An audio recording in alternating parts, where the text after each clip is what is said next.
Alors, qu'est-ce que c'est que le HIIT? Ça, c'est la troisième porte d'entrée de l'hormèse physique.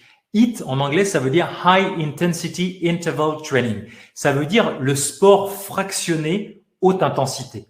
C'est une façon de s'entraîner qui est courte dans le temps, où vous poussez au maximum de vos capacités. Donc, vous pouvez avoir 90 ans ou 75 ans en fonction de votre corps, de votre capacité physique, de votre force, de votre souplesse. Encore une fois, tout est relatif. Le curseur de l'intensité, il est très facile à ajuster en fonction d'où vous en êtes. Encore une fois, je vous guiderai à travers un protocole qui est adapté et progressif. C'est vraiment important, adapté et progressif.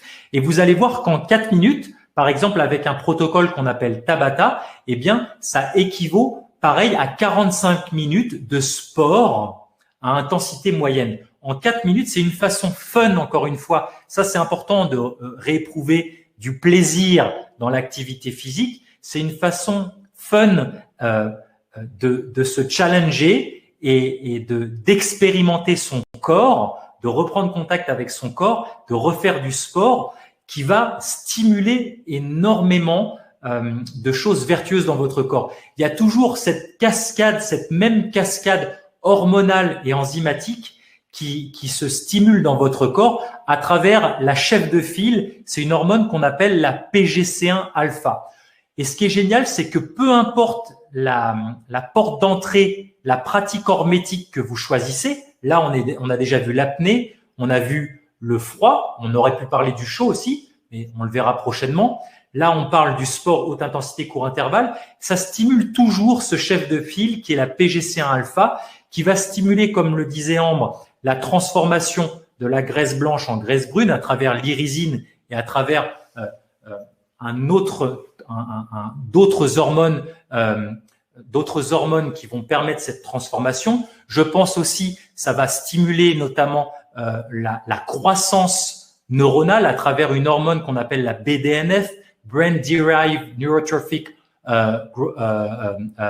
Factor, qui permet donc d'avoir une meilleure santé au niveau neuronal. Ça va contrôler la croissance cellulaire à travers une hormone qu'on appelle la mTOR.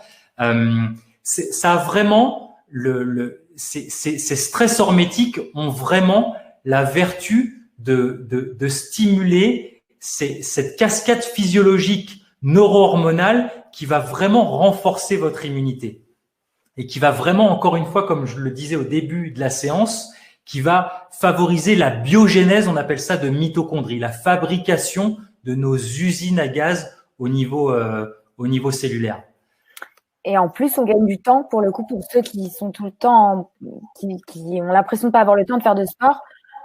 Exactement. Alors là, on n'a plus d'excuses, tu as raison, parce que dans nos journées, on a tous 4 minutes et vous allez voir que c'est une façon concise, rigolote, fun de faire du sport qui va stimuler, ça stimule aussi, j'aurais pu le dire dans les cascades hormonales, énormément l'hormone de croissance, Donc, c'est vraiment quelque chose qui à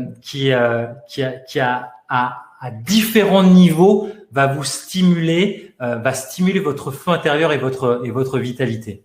Et ça veut pas dire, David, qu'il faut abandonner totalement du coup les trainings plus lents ou non, au contraire, ça c'est quelque chose qui vous êtes déjà sportif, que vous allez pouvoir incrémenter et implémenter dans votre vie, qui va renforcer votre pratique sportive. Si vous n'êtes pas sportif, si vous avez une vie sédentaire, eh bien ça va vous encourager à remettre du mouvement dans votre vie. Ça, on le verra ensemble. Et si vous êtes déjà sportif, eh bien ça va juste faire booster vos performances parce que avec toute cette cascade hormonale qu'on vient de voir, là je viens de vous parler de l'hormone de croissance. On a vu la BDNF, la mTOR, on a vu l'irisine.